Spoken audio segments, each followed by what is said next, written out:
yeah, with it being January, like naturally it's already low. So who Yep. knows? But Right. yeah. Oh my gosh. Okay. Yeah, it's crazy.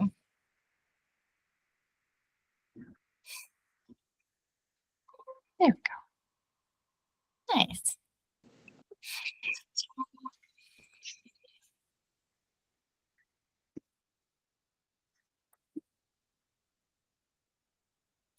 I feel like there was one more.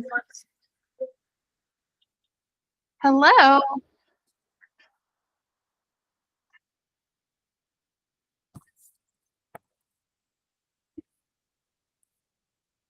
I thought there was one more person that was in the waiting room and I don't see them now. Maybe they jumped off and they'll jump back on. Okay. Let's see.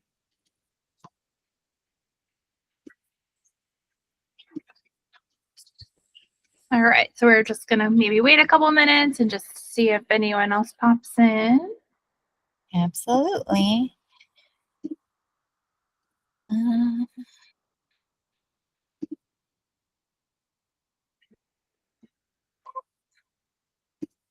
There we go. So I am recording this just so everybody knows. So if you don't want to be seen, please feel free to keep your camera off. Otherwise, if you want to be on screen, whatever your comfort level is, works for us. We are just going to wait a couple more minutes to see if anyone else pops in. I know Friday afternoons could be a little tricky, especially if people have clients until 3. True. Yeah. Their bathroom breaks and they're grab quick bites to eat. And yeah. Absolutely. I was shoving almonds in my mouth when I jumped in.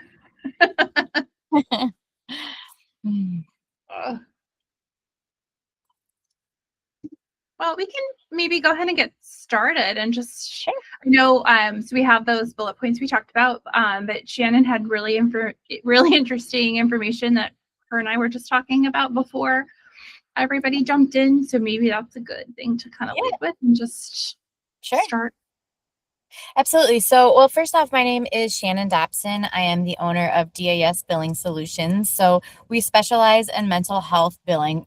Specifically, we work with the state of Illinois, sometimes outside of Illinois, but mostly Illinois. So that's the gist. I've been in business for about 10 years. I've been billing for even longer, probably a good 15. So I've been around and seen all sorts of things between COVID and, like I was just telling Dawn, I'm sure, well, she wasn't aware, but it's been blowing up everywhere that Blue Cross had a huge glitch in their system this week, which was that they posted all these EFTs had actually been deposited and they weren't. So on Blue Cross's side, they're like, yeah, we paid you. And on the provider side, they're saying, but it's not in our bank account. So in typical Blue Cross fashion, they said, prove it. And you had to email them and tell them all the things that they did wrong if you caught it. Or like in, Dawn's case, she just found out right now. So it's this time of year where you're like, oh, I'm probably not getting paid a lot because it's deductible season.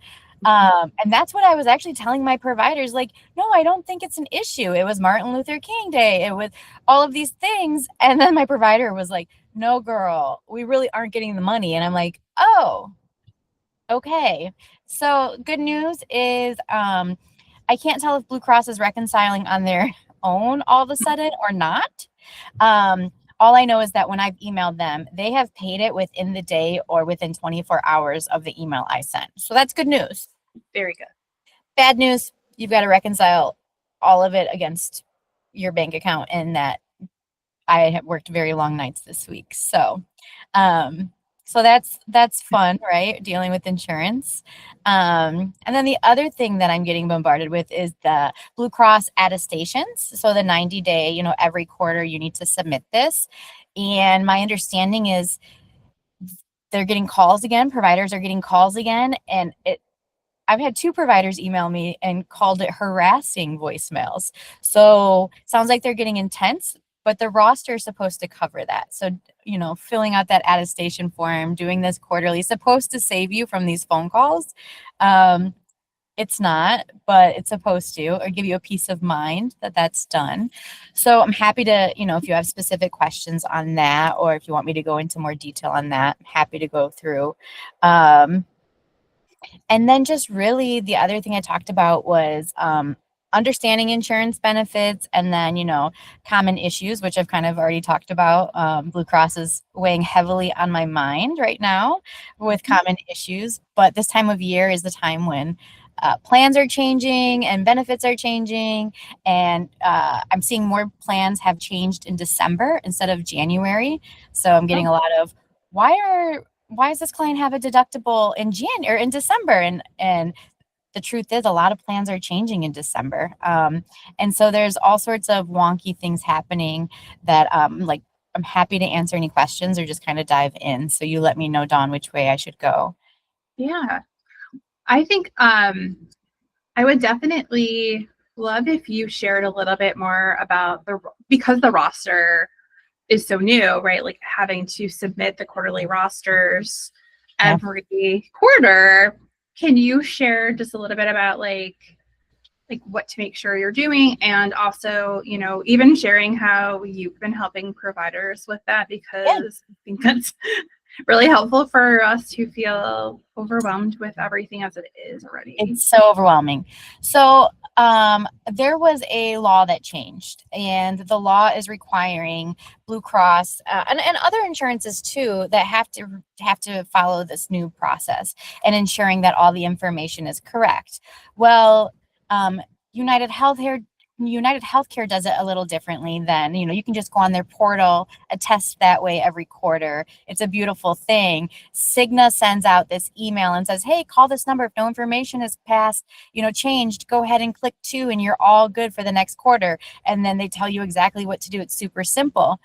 Blue Cross didn't know what to do, it sounds like. And so what they were doing was calling clinicians on a number that you couldn't return, and then saying, hey, if you don't call us back, we're getting kicked out of the network.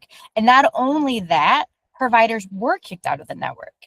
So obviously Blue Cross realized that there was a downfall here. And so they created a new process in lieu of supposedly the phone call. So I did take a training with Blue Cross Blue Shield. And so this roster is supposed to be done every 90 days. And so what I'm telling providers and what I'm doing for my clients is I have it auto set January 1st, first quarter, that is going straight out to Blue Cross Blue Shield. Now it's one of those hurry up and wait, right? So Blue Cross wants you request the roster to an email. You get this wonderful courtesy response that's just a basic template with a case number and says, we'll get back to you. So if you don't respond though to when they want it, you could be kicked out of the network. So you submit it, and there's an 8 to 10 week lag time on their end, which is perfect in time for the next quarter, pretty much. Mm-hmm. So then providers are panicking and saying, what do I do? How should I handle this? Do I submit another roster? Because Blue Cross says, once you submit the roster, don't respond, for another 90 days. Well, I'm not trusting that. And so April 1st is going to go out again. So what I'm telling providers is, if you're doing it yourself, make sure you're submitting every 90 days. You keep track of that. Don't go off of when you receive Blue Cross Blue Shield, when you get the roster back. So what'll happen is you email the roster email, request the roster with your tax ID and your group NPI.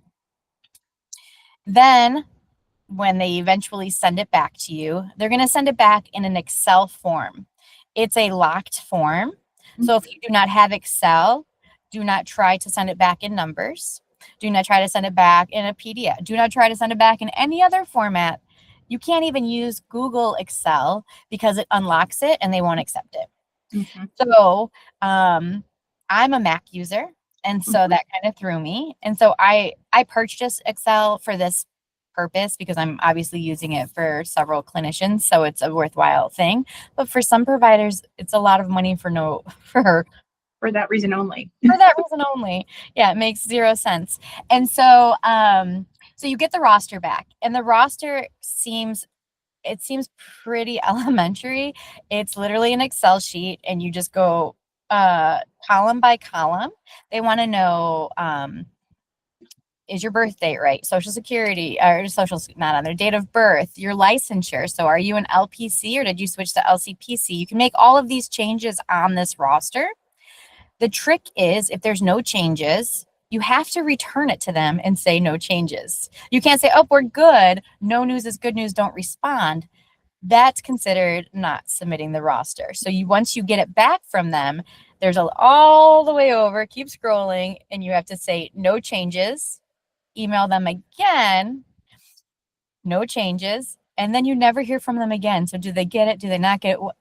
I mean, so that's why I'm not counting on them to say, like, I'm just going to do every 90 days and just keep track of it on my own.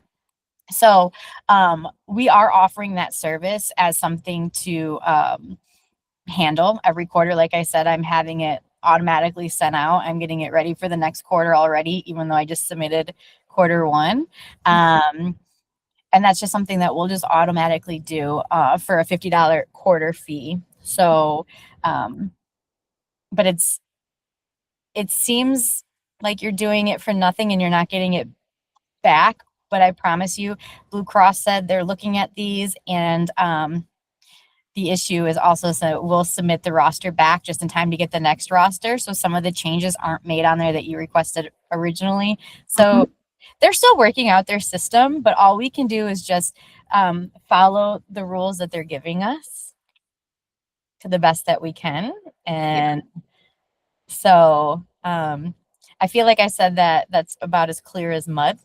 Yeah. I have a question. Yeah. I have I'm the only clinician in my group practice, right? So I have a group practice with tax ID, and then I'm the only clinician. So 2 separate MPI numbers. Do I have to send in 2 different rosters? No. So Okay. what we're doing is, for providers like yourself, we are submitting it with the type 2 NPI and the tax ID, requesting that roster for that group. When you get that roster back, it will only have you as the type 1 on there, because that roster is for that group. Okay. So it won't even have your group listed on there. It will just be yourself listed. And then but since you requested it with your type 2 NPI, you'll know that this is what's on your type 2 NPI, even though it only lists your type 1. Okay. Yeah. Have you seen one yet, Jean? Oh, yes. Okay. They took me off.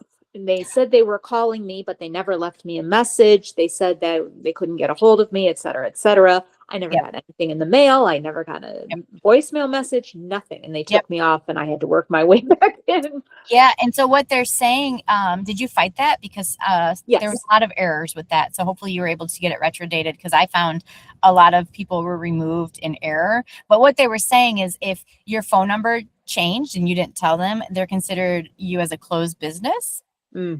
But some My of phone those number never changed. And Right. I've got a voicemail recording saying, this is who I am. Yeah. If it's an emergency, call whatever, but otherwise leave a message. Yep. No messages.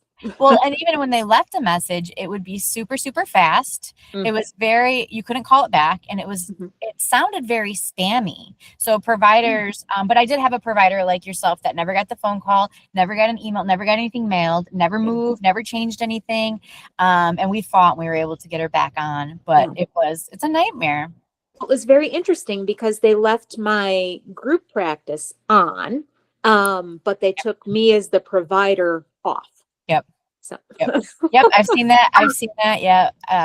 Yeah. It doesn't make any sense. So when I was on that training with Blue Cross Blue Shield, which they offer that randomly, and if you ever want, I mean, it's as interesting as it sounds, but they did say, if you're doing the roster, you can ignore the calls. But I'm getting nervous because these calls this quarter sound more intense than ever. And I'm like, I have case numbers and proof that we've submitted these rosters. So we're doing what you're saying. Right. And the other thing people are getting confused on is like, wait, but we updated Availity. Doesn't that count for something? Well, yeah, it counts for something, but you can't count on Availity to cover your roster. So they both need to be updated, just kind of like your CAQH needs to be updated, and it's linked kind of to your MPI, but you have to keep those both up to date. The same thing goes for Blue Cross and Availity. Okay. It used to be not too long ago, Availity kind of covered you. Now, No. gotta do it all. CAQH, Availity, and the roster all need to be updated all the time. All the time, every 90 days. Mm-hmm. Yep. Okay. Yeah. Mhm. Mhm. Yeah, CAQH will send an email. Yep. Availity, when you go on, it says, oh, you have a message or a notification. So there's kind of a something that'll kind of hint you that you need to do something. But yeah, with Blue No. Cross Blue Shield. So, well, Blue Cross Blue Shield, what's even more confusing is they send out the mass email that says, reminder here, you need to do this. And it's just a mass email. So if you've sent it, you're like, oh my gosh, did they not get it? What happened? And it's just a mass email that there's nothing checking anything. It's just them. I'm not even getting that. That's not cool. No. Mm. Yeah. So do you guys have any other questions about attestations or any other things that I can add? I feel like I'm adding more confusion, but hopefully clarity too.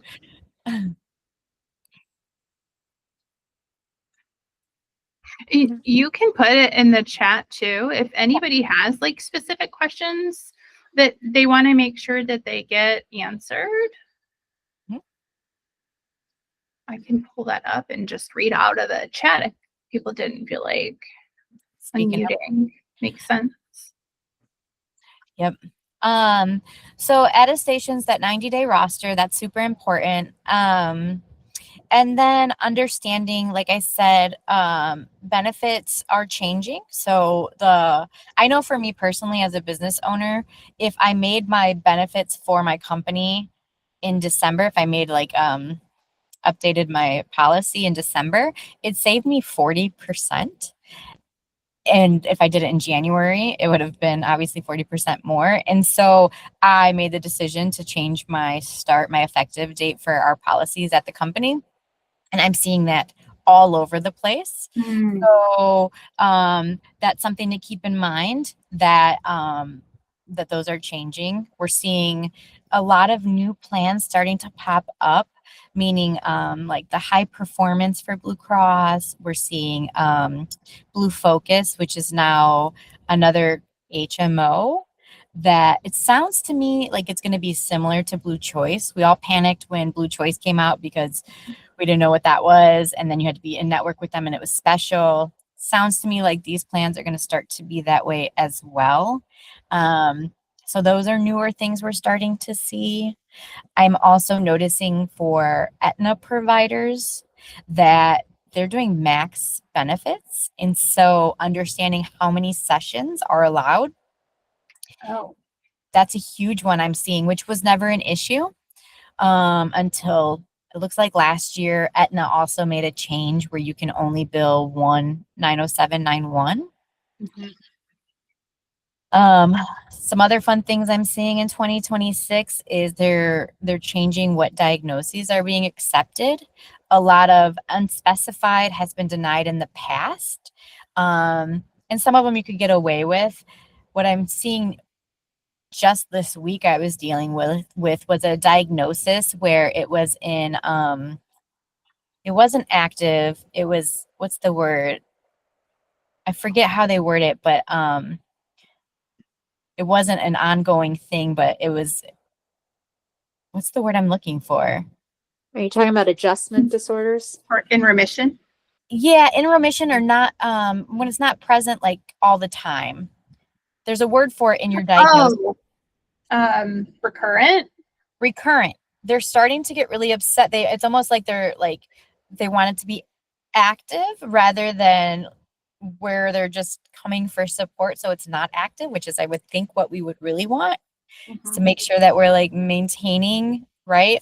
So pay really close attention to those denials because it's getting kind of wonky. Is that for across the board? Are you seeing that with all of the insurance companies? All of the insurance companies, Blue Cross used to be pretty open with a lot, and it was with Blue Cross. So I feel like Blue Cross is the death of me this week. Oh, yeah. Yeah. Yeah. We have a question too, and I was going to ask this as well because I Sure. know this has been present in a lot of the Facebook groups for the 90791s. What's going on with them in terms of Blue Cross Blue Shield and United? Are they limiting? Haven't seen any limits yet. Okay. And in fact, it used to as in like 2 months ago, a lot of them would like to see you do a 90791 after 6 months to a year, just to see that you're reestablishing a new diagnosis or just checking to make sure that client, what they really wanted was to make sure that client still needed therapy, right? That's what they're hoping for when you're doing that reassessment. But the only one I'm seeing denials for currently is Aetna. That's only allowing it. I mean, I think Magellan too, but I hardly ever talk about them because most people don't take them. So, the other thing that just happened with Blue Cross, wasn't it North Shore? North Shore, Endeavor. maybe. Basically, I want to say their employees, they switched them from Blue Cross over to United, and United is giving out single case agreements for X amount of time. Of course, you're at the United Healthcare rate. So I want to say those clients had CDA as their alpha prefix. Okay. So just some wonky things. Like I said, if you can get those, if you notice it and they can give you that single case agreement for them. They had Cigna, like when they switched from Blue Cross, they switched to Cigna last year, like in 2025. Because I'm paneled with the HMO, and so I had to drop our EPOs. Cigna. Yeah, this wasn't even an HMO one though. This one was like They're employees. They're employees. So like they're employee groups. So if you have, because they used to have the HMO, but then there was like the EPO for the employees, which kind of went across like most of the HMOs because all of our providers would take the EPO too. But when they switched to Cigna, we're not in they don't have a Cigna HMO group. So those folks had to find new providers. And I'm sure that's probably why they did the single case agreement. There are a lot of Cigna providers taking that HMO. Yeah. Well, and Cigna needs to reevaluate their fee schedule and make that a priority. Yeah. That's a big deal. But yeah, I haven't seen anything else with the 90791s with Blue Cross currently. So yeah. Yeah. I mean, is there anything that you guys want to know other than, I feel like I'm just throwing out like things I'm seeing currently that, I mean, we're 3-4 weeks in and it's been a roller coaster already. Because everything seems to slow down in January, and this is kind of a recurring concern every year. Do you have like a time frame that you kind of go by? Like if I have somebody who's Blue Cross and it hasn't been paid, in the beginning of January, now at this point, like, would you call now and kind of see like what's going on? Yeah, I would follow up on availability first. I'm seeing a lot of claims in process, and usually that means that they're just uploading benefits probably, so they can't process it. But if it says in process, then okay, it's been received, it's good. If you haven't seen anything, I mean, I would just go through availability on anybody, especially the beginning of the year. Those should have processed by now. I am seeing like the first week still in process, even if they paid claims after that.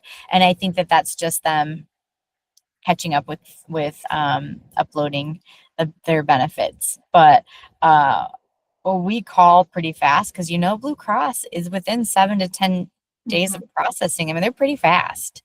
So if they haven't yet, definitely look in availability for that and make sure that claim is in process. That's where we go first before we call. We always try to figure it out first. Yes, calling is. Yes, yeah. Make it worth your while if you're going to call. I am offering, I have a benefits class if you guys have questions or want understanding of benefits specifically. I have a class coming up. I want to say it's Wednesday, February 11th, and I have 2 different times for that. So in that, we're just going to go over insurance basics, understanding allowed rates, charge rates, fee schedules, what a deductible is, co-insurance, co-pay, those kind of things. And if that's something that you're interested in, I do plan on recording those at some point as well.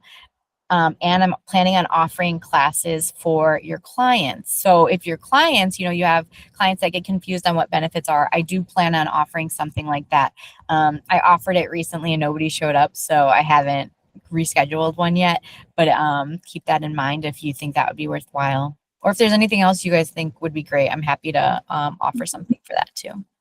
And I'll add that too. So we have our calendar on the therapist space. So I thought about this after the last one that you did, but I'll put that information directly into the calendar so people can just click on that and it will take them to the link where they can sign up for your course. Yeah, awesome. That's perfect. Okay, great. Yeah. Does anyone have any other questions? Things they're wondering about insurance or billing or confusion? Anything I didn't cover? I don't have any questions, but thank you. I jumped in a little late, but I appreciate all the information you gave. Oh. Yeah, no worries at all. I'm glad you can make it at least. Shannon, do you want to put your contact information in there? Just so people have that handy if they, do want to reach out for any information. Absolutely.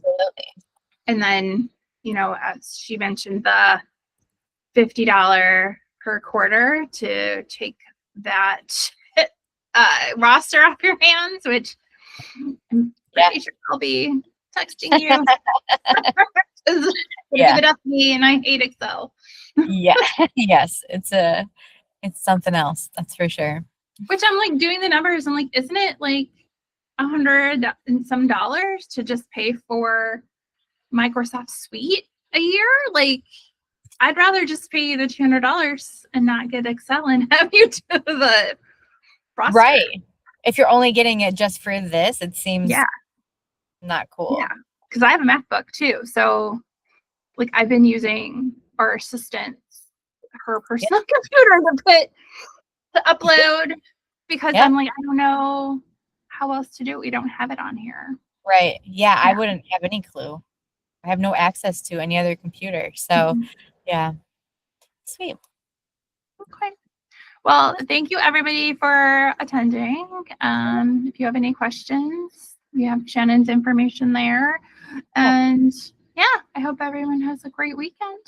Yeah, you too. Thanks, Dawn. I really appreciate this. Yeah, I'm so glad you could join us and you could provide this valuable information. Sure. Absolutely. No problem. All right. Take care, guys. You too, everybody. Thank you. Bye-bye. Bye.